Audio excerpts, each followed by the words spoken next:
నమస్తే Santosh welcome to story board. బీహార్లో NDA దుమ్ము రేపింది. అసెంబ్లీ ఎన్నికల్లో పాత రికార్డులను తిరగరాసింది. మోదీ నితీష్ నాయకత్వానికి తిరుగులేదని తాజా ఎన్నికల ఫలితాలు నిరూపించాయి. 200కు పైగా సీట్లు సాధించిన ఎన్డీఏ ప్రభుత్వాన్ని ఏర్పాటు చేయబోతోంది. మరోవైపు మహాగఠబంధన్ దారుణంగా ఓటమి పాలైంది. ఆర్జేడీ భారీగా సీట్లు కోల్పోయింది. ఇదే ఇవాల్టి స్టోరీ బోర్డ్. బీహార్ బీజేపీ చేతుల్లోకి వచ్చేసిందా? ముఖ్యమంత్రి నితీష్ కుమార్ బ్లాక్మెయిల్స్ ఇక సాగవా? ప్రధాని మోదీ చెప్పినట్లు నితీష్ బాబు వినాల్సిందేనా? ఇదే ఫార్ములాను ఎన్డీఏ భాగస్వామ్య పార్టీలు పాటించాల్సిందేనా? బీజేపీని వ్యతిరేకిస్తే మిత్రపక్షాలకు కష్టాలు తప్పవా? నితీష్ రిమోట్ మోడీకి చిక్కిందా? బీహార్ అసెంబ్లీ ఎన్నికల్లో ఎన్డీఏ దుమ్ము రేపింది. తిరుగులేని మెజారిటీతో అధికారంలోకి వచ్చింది. ఎగ్జిట్ పోల్స్ అంచనాలను మించి బీహార్ అసెంబ్లీ ఎన్నికల్లో ఎన్డీఏ కూటమి అఖండ విజయం సాధించింది. ఊహకందని రీతిలో ఈ కూటమి బ్లాక్ బస్టర్ హిట్ అందుకుంది. గెలిచిన పార్టీల నేతలు కూడా అంచనా లేని విధంగా ప్రజలు విజయం కట్టబెట్టారు. 243 స్థానాలకు గాను ఏకంగా 200 స్థానాలకు పైగా గెలిచింది. ఆధిక్యంలో నిలిచింది. ఫలితంగా మరోసారి బీహార్లో ఎన్డీఏకు తిరుగులేదని తాజా ఫలితాలు నిరూపించాయి. బీహార్లో ఎన్డీఏ ఘన విజయం సాధించడంలో కీలకమైన అంశం డబుల్ ఇంజిన్ సర్కార్. దేశంలో రాష్ట్రంలో ఒకే పార్టీ అధికారంలో ఉంటే అభివృద్ధి సాధ్యమవుతుందని కూటమి బలంగా ప్రజల్లోకి తీసుకెళ్లింది. దీంతో పాటు కేంద్ర ప్రభుత్వంలో జేడీయూ చాలా కీలకంగా ఉండడం ఇక్కడ కలిసొచ్చే అంశం. ఇప్పటికే కేంద్రం నుంచి అనేక నిధులు తెచ్చామని, డబుల్ ఇంజిన్ సర్కార్ వస్తే మరిన్ని తెస్తామని ప్రజలకు వివరించింది. కేంద్రం నుంచి అధిక నిధులు తీసుకొచ్చి బీహార్ని అభివృద్ధి చేస్తామన్న ఎన్డీఏ కూటమి డబుల్ ఇంజిన్ సర్కార్ నినాదాన్ని ప్రజలు ఆదరించారు. ఈ క్రమంలోనే ఎన్డీఏను గెలిపిస్తే రాష్ట్రాభివృద్ధి జరుగుతుందని ప్రజలు భావించి గెలిపించారు. बिहार की जनता से रिकॉर्ड वोटिंग के लिए आग्रह किया था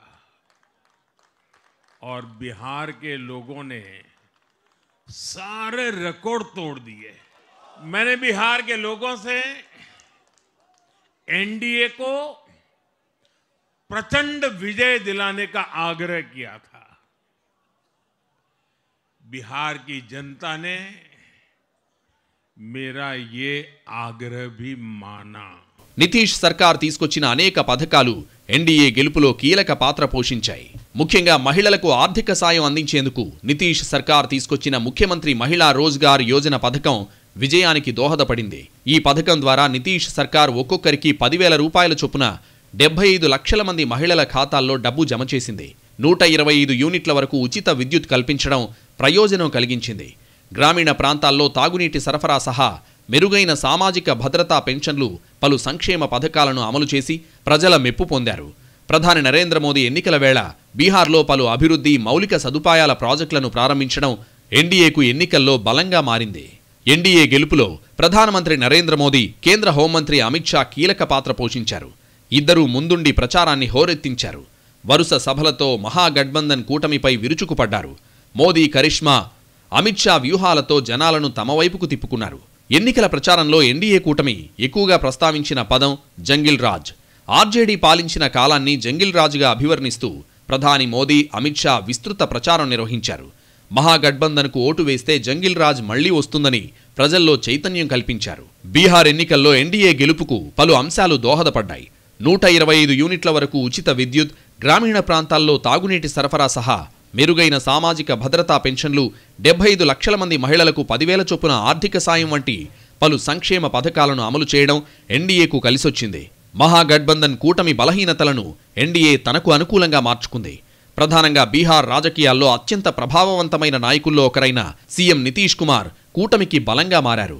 దాదాపు 20 ఏళ్లకు పైగా అధికారంలో ఉన్న నితీష్ కుమార్ అనుభవం కూటమికి కలిసొచ్చింది. సుపరిపాలన నినాదంతో నితీష్ ప్రసిద్ధి చెందారు. తన అనుభవంతో ఎన్డీఏను గెలుపు తీరాలకు చేర్చారు. एनडीए के लोग हम तो जनता जनार्दन के सेवक है. हम अपनी मेहनत से जनता का दिल खुश करते रहते हैं और हम तो जनता जनार्दन का दिल चुरा कर बैठे हुए हैं. और इसलिए पूरा बिहार ने आज बता दिया है, फिर एक बार एनडीए सरकार। బీహార్ ముఖ్యమంత్రిగా నితీష్ కుమార్ బాధ్యతలు చేపట్టడం గ్యారెంటీ. అయితే గతంలో మాదిరిగా కేంద్ర ప్రభుత్వాన్ని బ్లాక్మెయిల్ చేయలేరు. తనకున్న పార్లమెంట్ సీట్లతో కేంద్ర ప్రభుత్వాన్ని పడగొడతానని, చక్రం తిప్పుతాననే ఛాన్స్ లేకుండా పోయింది. ఎందుకంటే బీహార్లో జేడీయూ కంటే కాషాయ పార్టీకి ఎక్కువ అసెంబ్లీ సీట్లొచ్చాయి. 2020లో జేడీయూకు తక్కువ సీట్లున్నప్పటికీ నితీష్ కుమార్ను సీఎంను చేసింది బీజేపీ. ఆనాటి పరిస్థితులు ఇప్పుడు లేవు. మునుపట్ల నితీష్ కుమార్ డిమాండ్లు పెట్టే స్థితిలో లేడు. అంతకంటే ముఖ్యం, షరతులు కూడా విధించే ఛాన్స్ లేదు. ప్రధానమంత్రి మోదీ చెప్పినట్లే నితీష్ కుమార్ వినాల్సిందే, ఇచ్చిన పదవి తీసుకోవాల్సిందే. కాదు కూడదు అంటే మాత్రం వచ్చే పదవి కూడా రాకుండా పోయే ప్రమాదం పొంచి ఉంది. కూటమి నుంచి నితీష్ కుమార్ బయటకు వెళ్లిపోయినా బీజేపీకి వచ్చే నష్టమేమీ లేదు. బీజేపీ, ఎల్జేపీ, హెచ్ఏఎం సీట్లకు తోడు ఇండిపెండెంట్లతో కలిసి ప్రభుత్వాన్ని ఏర్పాటు చేసే ఛాన్స్ ఉంది. నితీష్ బాబు కొంచెం ఎక్స్ట్రాలు చేసినా తోక కట్ చేసేందుకు మోదీ, షా ద్వయం సిద్ధంగా ఉంది. ఇదే విషయాన్ని ఎన్డీఏ కూటమిలో పార్టీలన్నీ మైండ్లో పెట్టుకుంటే మంచిది. అలా కాదని కేంద్ర ప్రభుత్వాన్ని బెదిరించేందుకు ఎన్డీఏ భాగస్వామ్య పార్టీలు ప్రయత్నిస్తే ఉన్న పదవులను కూడా పోగొట్టుకోవడం గ్యారంటీ. మాకు ఎంపీ సీట్లు ఎక్కువున్నాయని, తమ దయతోనే కేంద్ర ప్రభుత్వం నడుస్తోందని ఊకదంపుడు ఉపన్యాసాలకు కాలం చెల్లింది. అసలు బీహార్ ఎన్నికలు ఇచ్చిన కిక్తో మోదీ ఇమేజ్ మరింత పెరిగింది. నితీష్ కుమార్ ఎంపీ సీట్లు ఎక్కువగా ఉన్నాయని కేంద్రాన్ని బెదిరించే ఛాన్స్ లేకుండా పోయింది. మునుపట్లా భయపెడితే బీజేపీ భయపడే స్థితిలో లేదు. ఎందుకంటే బీజేపీ గతం కంటే అసెంబ్లీ సీట్లను భారీగా పెంచుకుంది. పైగా కేంద్రంలోనూ అధికారంలో ఉంది. ప్రధాని మోదీ పార్టీలోనూ ప్రభుత్వంలోనూ అత్యంత బలవంతుడు. మోదీ, షా ద్వయం ప్లాన్ చేసిన ప్రతి రాష్ట్రము బీజేపీ ఖాతాలో పడింది. ఇప్పుడు బీహార్ కూడా అదే పరిస్థితుల్లో ఉంది. నితీష్ కుమార్ కొంచెం హద్దు దాటినా ఇంటికి పరిమితమయ్యే అవకాశాలు మెండుగా ఉన్నాయి. Back to story board. Hindi belt రాష్ట్రాల్లో బీజేపీ మరోసారి పట్టు సాధించింది. ఉత్తరప్రదేశ్ తర్వాత ఎక్కువ ఎంపీ సీట్లున్న బీహార్లో కాషాయ పార్టీ తన బలాన్ని మరింత పెంచుకుంది. మరోవైపు మహాకూటమి కనీవిని ఎరుగని రీతిలో పరాజయం పాలైంది. ఎగ్జిట్ పోల్స్ కూడా అంచనా వేయలేనంత చావు దెబ్బతింది. అంతర్గత విభేదాలు, వ్యూహాత్మక లోపాలు, ఓట్ల చీలిక సహా పలు అంశాలు కలిసి మహాగఠబంధన్ గెలుపు అవకాశాలను గాల్లో కలిపేశాయి. హిందీ హాట్లాండ్లో తమకు తిరుగులేదని కాషాయ పార్టీ నిరూపించుకుంది. హిందీ బెల్ట్లో రెండో పెద్ద రాష్ట్రమైన బీహార్లో 40 పార్లమెంట్ స్థానాలున్నాయి. ఛత్తీస్గఢ్, మధ్యప్రదేశ్, రాజస్థాన్, ఉత్తరప్రదేశ్, ఝార్ఖండ్ హిందీ బెల్ట్ కిందికే వస్తాయి. ఈ రాష్ట్రాలు కేంద్రంలో ఎన్డీఏ ప్రభుత్వానికి ఇరుసులాంటివి. వీటిల్లో ఒక్క ఝార్ఖండ్ మినహా మిగిలినవి మొత్తం కూటమి పాలనలోనే ఉన్నాయి. ఇక్కడ బలం తగ్గే కొద్దీ కేంద్రంలో అధికారంపై పట్టు సడలుతుందన్నది వాస్తవం. అందుకే బీజేపీ ఈ రాష్ట్రాలను చాలా సీరియస్గా తీసుకుంటుంది. ఇక్కడ ముఖ్యమంత్రుల ఎంపికలో కూడా వర్గాలు, ఇతర సమీకరణాలను పక్కనబెట్టి పనితీరునే కొలమానంగా తీసుకుంటుంది. ఈ క్రమంలో ఎన్ని అభిప్రాయ భేదాలు ఉన్నా సుశాసన్ బాబుగా పేరున్న నితీష్తో జట్టు కట్టి ముందుకు సాగుతోంది. ప్రతిపక్ష మహాగఠబంధన్ ఈ ఎన్నికల్లో ముస్లిం, యాదవ సమీకరణకే పరిమితమైంది. దీనికి భిన్నంగా నితీష్, మోదీ జోడీ మహిళా, ఈబీసీ వ్యూహాన్ని తెరపైకి తీసుకొచ్చింది. బీజేపీ అగ్రవర్ణ ఓటర్లను తీసుకురాగా నితీష్ ఈబీసీ ఓట్లను ఏకం చేశారు. రాష్ట్రంలో ఇవి 36% ఉన్నాయి. సంక్షేమ పథకాల ఫలాలు అందడంతో నితీష్కు చెందిన కుర్మీ ఓట్లు గంపగుత్తగా లభించినట్లు భావిస్తున్నారు. వీటికి తోడు లోక్ మోర్చా, ఎల్జేపీ, హిందుస్థాన్ అవామీ లీగ్, దళిత ఓటర్లను ఎన్డీఏ వైపు ఆకర్షించారు. వీటికి తోడు తాజా ఫలితాలను చూస్తే ప్రతిపక్షంలోని ముస్లిం, యాదవ ఓటు బ్యాంకు కూడా గండిపడినట్టే కనిపిస్తోంది. ఎన్నికల బరిలో నిలిచిన పార్టీలన్నీ ఉపాధిపైనే ఎక్కువ దృష్టి సారించాయి. రాష్ట్రంలో ప్రధాన సమస్య అయిన నిరుద్యోగంపై దృష్టి పెట్టి హామీలిచ్చాయి. రాష్ట్రంలో 40% మంది ప్రజలు 18 ఏళ్లలోపు ఉండగా 23% మంది 18 నుంచి 29 ఏళ్ల వారున్నారు. వీరి ఓట్లు జయాపజయాలను నిర్ణయించనున్నాయని పార్టీలు గుర్తించాయి. మహాగఠబంధన్ ఏకంగా ఇంటికో ప్రభుత్వ ఉద్యోగం ఇస్తానని నమ్మబలికింది. ఇది నిజం కావాలంటే 2.97 కోట్ల ప్రభుత్వ ఉద్యోగాలు అవసరం.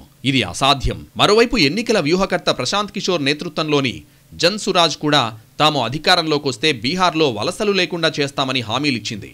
ఈ క్రమంలో ఎన్డీఏ కూటమి కూడా 1 కోటి ఉద్యోగాలు ఇస్తామని చెప్పింది. దీనికి తోడు ఉపాధి కల్పన కోసం బడ్జెట్ నుంచే ఈ దిశగా ప్రయత్నాలు మొదలుపెట్టింది. 2020 ఎన్నికల్లో నితీష్ను వ్యతిరేకించి ఎన్డీఏ నుంచి బయటకు వెళ్లిన కేంద్ర మంత్రి చిరాగ్ పాశ్వాన్ నేతృత్వంలోని లోక్ జనశక్తి పార్టీ తిరిగి ఎన్డీఏ గూటికి చేరడం కలిసొచ్చింది. దీంతో ఎస్సీల్లోని పాస్వాన్లు ఎన్డీఏ కూటమి వైపు మొగ్గు చూపారు. బీజేపీకి ఉన్న సంస్థాగత బలం వీటికి తోడై కూటమికి ఘన విజయాన్ని కట్టబెట్టాయి. ఎన్డీఏ ఎన్నికల మేనిఫెస్టోను, సంకల్ప పత్రను బీహార్ ప్రజలు విశ్వసించినట్లు కనిపిస్తోంది. అందుకే ఇంటికో ఉద్యోగమని మహాగఠబంధన్ వరాల జల్లు కురిపించిన ఎన్డీఏకే పట్టం కట్టారు ప్రజలు. అనేక హామీలతో సంకల్ప పత్రను ప్రకటించినా ముఖ్యంగా కొన్ని అంశాలు కీలక పాత్ర పోషించాయి. ఈబీసీలోని వివిధ వృత్తుల నిపుణులకు 10 లక్షల రూపాయల చొప్పున ఆర్థిక సహాయం, కోటి మంది మహిళలను లఖ్పతి దీదీలుగా మారుస్తామనే హామీ, ముఖ్యమంత్రి మహిళా రోజ్గార్ యోజన ద్వారా 2 లక్షల రూపాయల చొప్పున ఆర్థిక సాయం ప్రజలను ఆకర్షించాయి. 2024 ఎన్నికల్లో ఎన్డీఏ అధికారం నిలబెట్టుకోవడంలో జేడీయూదే అత్యంత కీలక పాత్ర. ఈ నేపథ్యంలో బీహార్ ఎన్నికల ఫలితాల్లో తేడాలొస్తే ఖచ్చితంగా అది కేంద్ర ప్రభుత్వ సుస్థిరతపై ప్రతికూల ప్రభావం చూపించే అవకాశాలున్నాయి. దీంతో ప్రధాని మోదీ నేతృత్వంలోని ఎన్డీఏ సర్కార్ బడ్జెట్ నుంచే ఈ రాష్ట్రంపై దృష్టి పెట్టి కీలక కేటాయింపులు చేసింది. ఆ రాష్ట్రానికి ఎంతో కీలకమైన మఖానా బోర్డు ఏర్పాటుకు హామీ ఇచ్చింది. దేశంలోని 90% మఖానా ఉత్పత్తి ఇక్కడే జరుగుతుంది. దర్భంగా, మధుబని, సమస్తిపూర్, సీతామఢి, పూర్నియా, కటిహార్ జిల్లాల్లో దీనిపై ఆధారపడి జీవించేవారు ఎక్కువ. మరోవైపు ఆహారపు ప్రాసెసింగ్ కోసం నేషనల్ ఇన్స్టిట్యూట్ ఆఫ్ ఫుడ్ టెక్నాలజీకి కేటాయించింది. ఐఐటీల విస్తరణ, సరికొత్త ఎయిర్పోర్ట్ల నిర్మాణం వంటివి కేటాయించింది. వీటికి తోడు ఈబీసీలకు 10 లక్షల రూపాయల చేయూత, మహిళలు వ్యాపారాలు చేయడానికి 2 లక్షల రూపాయలు సాయం, రైతులకు 9,000 రూపాయల పెట్టుబడి సాయం వంటివి ప్రజల్లోకి వెళ్లాయి. కర్ణుడి చావుకు 100 కారణాలన్నట్టు బీహార్లో మహాగఠబంధన్ ఘోర పరాభవానికి కూడా అనేక కారణాలు కనిపిస్తున్నాయి. 20 ఏళ్లకు పైగా అధికారానికి దూరంగా ఉన్న ఆ కూటమి ఈసారి ప్రభుత్వ వ్యతిరేకతను తమ వైపు తిప్పుకోవడంలో పూర్తిగా విఫలమైంది. అంతర్గత విభేదాలు, వ్యూహాత్మక లోపాలు, ఓట్ల చీలిక సహా పలు అంశాలు కలిసి మహాగఠబంధన్ గెలుపు అవకాశాలను గాల్లో కలిపేశాయి. 20 ఏళ్ల నితీష్ పాలనకు చరమగీతం పాడి ప్రభుత్వాన్ని ఏర్పాటు చేయాలనుకున్న మహాకూటమి ఆశలు పాట్నా వేదికగా కూలిపోయాయి. గతంలో ఎన్నడూ లేనంతగా పరాభవాన్ని కూటమి పార్టీలు మూటగట్టుకున్నాయి. మహాగఠబంధన్ లోపల మొదట్నుంచే లుకలుకలు స్పష్టంగా కనిపించాయి. చివరకు ఆర్జేడీ 143, కాంగ్రెస్ 61, లెఫ్ట్ పార్టీలు, చిన్న పార్టీలకు మిగతా స్థానాలిచ్చినా అసంతృప్తి తగ్గలేదు. అంతేకాదు 12 నియోజకవర్గాల్లో కూటమి పార్టీలే పరస్పరం పోటీ పడ్డాయి. ఇది ప్రత్యక్షంగా ఓట్లను చీల్చి నష్టం మిగిల్చింది.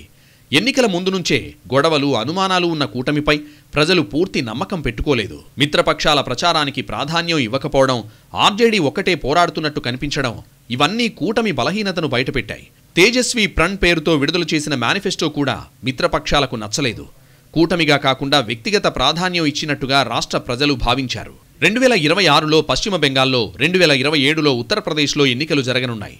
ముఖ్యంగా పార్లమెంట్ ఎన్నికల్లో దెబ్బతిని ఉండడంతో అక్కడ రాహుల్, అఖిలేష్ జోడీని ఎదుర్కోవడానికి ముందు దక్కిన ఈ విజయం పార్టీ శ్రేణుల్లో స్థైర్యాన్ని పెంచనుంది. ఇక ఈ విజయం కూటమి లోపల జాతీయ స్థాయిలో ప్రధాని మోదీ స్థానాన్ని మరింత బలోపేతం చేసింది. 5 ఏళ్ల క్రితం ఆర్జేడీ కింగ్ అత్యధిక అసెంబ్లీ సీట్లు సాధించి అతిపెద్ద పార్టీగా అవతరించింది. సీన్ కట్ చేస్తే భారీగా సీట్లు కోల్పోయింది. అటు గత ఎన్నికల్లో 1 సీటుకే పరిమితమైన ఎల్జేపీ ఈసారి భారీగా సీట్లు గెలుచుకుంది. 75 స్ట్రైక్ రేట్ సాధించి ప్రభుత్వంలో కీలక పాత్ర పోషించేందుకు రెడీ అవుతోంది. బీహార్ ఎన్నికల్లో విచిత్ర పరిస్థితులు నెలకొన్నాయి. 5 ఏళ్ల క్రితం సూపర్ హిట్ అయిన పార్టీ ఇప్పుడు ఫ్లాప్ అయింది. 2020లో ఫ్లాప్ అయిన ఎల్జేపీ ఇప్పుడు అదరగొట్టింది. గత ఎన్నికల్లో 1 సీటుకే పరిమితమైన ఎల్జేపీ ప్రస్తుతం 22 సీట్లు సాధించి అదుర్సనిపించింది. అటు ఆర్జేడీ గత ఎన్నికల్లో అతిపెద్ద పార్టీగా అవతరించింది. తాజా ఎన్నికల్లో భారీగా సీట్లు కోల్పోయింది. మొత్తంగా బీహార్ ఎన్నికల్లో ఓడలు బళ్ళయ్యాయి. Party చీలినా LJP పునర్వైభవం చాటుకుంది. కేంద్ర మంత్రి చిరాగ్ పాస్వాన్ నేతృత్వంలో లోక్ జనశక్తి పార్టీ రామ్ విలాస్ అదిరే ప్రదర్శన చేసింది. గత అసెంబ్లీ ఎన్నికల్లో 1 స్థానానికి పరిమితమైన ఆ పార్టీ ఈసారి ఎన్డీఏ కూటమి అఖండ విజయం సాధించడంలో ప్రధాన పాత్ర పోషించింది. ఈ విజయానికి ముఖ్య కారణం ఆ పార్టీ అధినేత చిరాగ్ పాస్వాన్. 2020 ఎన్నికల్లో నితీష్ నాయకత్వాన్ని చిరాగ్ వ్యతిరేకించారు. ఎన్డీఏలోని బీజేపీకి మద్దతిస్తూనే 137 సీట్లకు తమ పార్టీ తరపున అభ్యర్థులను నిలబెట్టారు. ఆ ఎన్నికల్లో కేవలం 1 సీటుకు మాత్రమే పార్టీ పరిమితమైంది. నాడు ఆ ఎన్నికల్లో జేడీయూ ఓట్లకు గండి కొట్టడంలో కీలక భూమిక పోషించారని రాజకీయ విశ్లేషకులు అంచనా వేస్తున్నారు. గత ఎన్నికల్లో ఒకే 1 స్థానానికే పరిమితమైన ఆ పార్టీ ఈ ఎన్నికల్లో 75% స్ట్రైక్ రేట్ సాధించి సత్తా చాటింది. ఈ విజయంలో ఆ పార్టీ అధినేత చిరాగ్ పాస్వాన్ కీలక భూమిక పోషించారు. ఒకప్పుడు తండ్రి నెలకొల్పిన పార్టీని సైతం కోల్పోయిన చిరాగ్ వరుస ఎన్నికల్లో దుమ్ము రేపి తండ్రి వారసత్వాన్ని నిలబెట్టారు. బాబాయ్ పశుపతి కుమార్ పరాస్తో చిరాగ్కు విభేదాలు నెలకొన్నాయి. ఆ పార్టీ ఎంపీలు ప్లేట్ ఫిరాయించడంతో నాటకీయ పరిణామాలు చోటు చేసుకున్నాయి. ఎన్నికల సంఘం పార్టీ గుర్తును హోల్డ్ చేసింది. దీంతో 2021లో ఎల్జేపీ రామ్ విలాస్ పేరిట కొత్త పార్టీని నెలకొల్పారు. 75% స్ట్రైక్ రేట్ నెలకొల్పారు. बिहार की जनता ने एनडीए को एक प्रचंड जीत देकर अगले 5 साल बिहार को विकास की राह पर गति देने की सोच के साथ ये फैसला लिया है। मैं ये मानता हूं और मैंने हमेशा कहा है कि बिहार और बिहारियों में वो बुद्धि है, वो क्षमता है कि सही समय पर सही फैसला लेते हैं। బాబాయ్ పశుపతి నుంచి గట్టి ఎదురు దెబ్బతిన్న చిరాగ్ పాస్వాన్ తొందరగానే తనను తాను నిరూపించుకున్నారు. తండ్రి వారసత్వాన్ని పుడికిపుచ్చుకున్న చిరాగ్ తనను తాను దళిత నాయకుడిగా ప్రచారం చేసుకున్నారు. మళ్లీ ఎన్డీఏతో కలిసి 2024 లోక్సభ ఎన్నికల్లో పోటీ చేసి 100% స్ట్రైక్ రేట్ నమోదు చేశారు. ఆ పార్టీ పోటీ చేసిన 5 స్థానాల్లోనూ విజయం సాధించి సత్తా చూపింది. కేంద్ర ఫుడ్ ప్రాసెసింగ్ పరిశ్రమల శాఖ మంత్రిగా బాధ్యతలు చేపట్టారు. తాజాగా బీహార్లో ఎన్నికల్లోనూ చిరాగ్ పార్టీ విజయ దుందుబి మోగించింది. ఇప్పుడు ఈ విజయాన్ని జనసేన పార్టీ గెలుపుతో పోలుస్తున్నారు. మరోవైపు గత ఎన్నికల్లో అత్యధికంగా 75 సీట్లు గెలిచి అతిపెద్ద పార్టీగా అవతరించింది ఆర్జేడీ. ప్రస్తుతం ఆ పార్టీ పరిస్థితి దారుణంగా తయారైంది. ఎగ్జిట్ పోల్స్ అంచనాలకు తగ్గట్లే మహాగఠబంధన్ ఓటమి పాలవగా ఆర్జేడీ మరింతగా దిగజారింది. కేవలం 35 సీట్లకే పరిమితమైంది. 3వ స్థానానికి దిగజారింది. గతంలో వచ్చిన సంఖ్యకు సగం కూడా సాధించలేకపోయింది. ఆ పార్టీ నేత తేజస్వి యాదవ్ విజయంపై కూడా దోబూచులాట జరిగింది. ఒకానొక సమయంలో ఓడిపోతారేమోననే ట్రెండ్స్ వచ్చాయి. ఎలాగోలా బయటపడ్డారు. గత ఎన్నికల్లో మార్పు కావాలి, యువ నాయకత్వం రావాలి అన్న భావనతో ఆర్జేడీకి భారీ మద్దతు లభించింది. దీంతో 2020 ఎన్నికల్లో అతిపెద్ద పార్టీగా ఆవిర్భవించింది. కానీ ఆ తర్వాత సీన్ మారిపోయింది. గత ఎన్నికల తర్వాత నితీష్ బీజేపీతో విభేదించి ఆర్జేడీతో కలిసి ప్రభుత్వాన్ని ఏర్పాటు చేశారు. అప్పుడు తేజస్వి డిప్యూటీ సీఎంగా ఉన్నారు. ఈ సమయంలో తేజస్వి నుంచి ప్రజలు ఆశించిన ఫలితాలు కనిపించలేదన్న అభిప్రాయం ఉంది.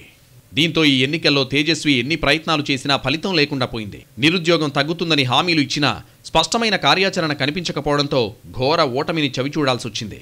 మొదట్నుంచి ఆర్జేడీకి ముస్లింలు, యాదవులు సంప్రదాయ ఓటు బ్యాంకుగా ఉన్నారు. ఇప్పుడు కూడా అదే కాంబినేషన్ను నమ్ముకోవడమే ఆర్జేడీ కొంప ముంచింది. ఇతర వర్గాల్లోకి ఆ పార్టీ వెళ్లలేకపోవడం కూడా ఫలితాలపై ప్రభావం చూపింది.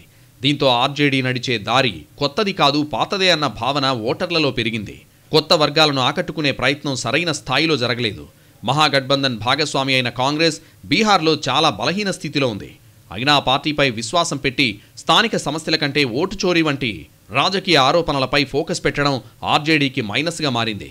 బీహార్లో మొదట్నుంచి దళితుల్లో కొన్ని వర్గాలు కాంగ్రెస్ వెంటే ఉన్నారు. అలాగే వలస కూలీలు కొంత శాతం కాంగ్రెస్ పార్టీకి మద్దతుగా ఉన్నారు. కానీ ఈ ఓటు బ్యాంక్ ఆర్జేడీని అధికారంలోకి తీసుకురాలేకపోయాయి.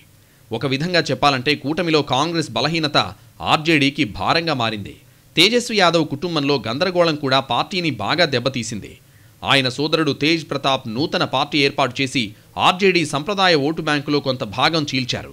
లాలూ ప్రసాద్ యాదవ్పై ఉన్న పాత అవినీతి కేసులను ఎన్డీఏ బలంగా ప్రచారం చేసింది. లాలూ నాయకత్వంలో బీహార్లో ఆటవిక రాజ్యం సాగిందంటూ పెద్ద ఎత్తున ప్రధాని మోదీ, అమిత్ షా, నితీష్ ప్రచారం చేశారు. ఈ ప్రచారం ప్రజల్లో భయాందోళన కలిగించింది. యువ ఓటర్లు, మధ్యతరగతి ప్రజలు ఈ ప్రచారానికి ప్రభావితమయ్యారు. కొత్త ఓటర్లపై ప్రభావం చూపింది. 2000 దశకంలోని పాత ఘటనలను పెద్ద ఎత్తున ముందు పెట్టడంతో కొంతమంది ఓటర్లు ఆర్జేడీపై శంకించడం మొదలుపెట్టారు. ఏదేమైనా 2025 ఎన్నికల్లో ఓటమి ఆర్జేడీకి పెద్ద హెచ్చరిక అని రాజకీయ విశ్లేషకులు చెబుతున్నారు. మహాగఠబంధన్లో లోపాలు ఎన్నికల ముందు బయటపడ్డాయి. అభ్యర్థుల ఎంపికపై అసంతృప్తి, సీట్ల కేటాయింపులపై చిన్న పార్టీల మధ్య గందరగోళం, అంతర్గత విమర్శలు ఇవన్నీ ప్రజలకు తప్పుడు సంకేతాలు పంపాయి. అవి ప్రత్యర్థులకు అదనపు ప్రయోజనం చేకూర్చాయి. ముఖ్యంగా కూటమిలో మిత్రపక్షాలు సిపిఐ, ఎంఎల్, కాంగ్రెస్ అభ్యర్థులతో ఆర్జేడీ కొన్ని స్థానాల్లో స్నేహపూర్వక పోటీకి దిగింది. అది కేవలం స్నేహపూర్వకమే అని చెప్పిన ఎన్డీఏ కూటమి దాన్ని ఎండగట్టింది. సమన్వయ లోపాన్ని ఎత్తిచూపింది. దీంతో ఫ్రెండ్లీ పోటీ కూడా ఆర్జేడీకి మైనస్గా మారింది.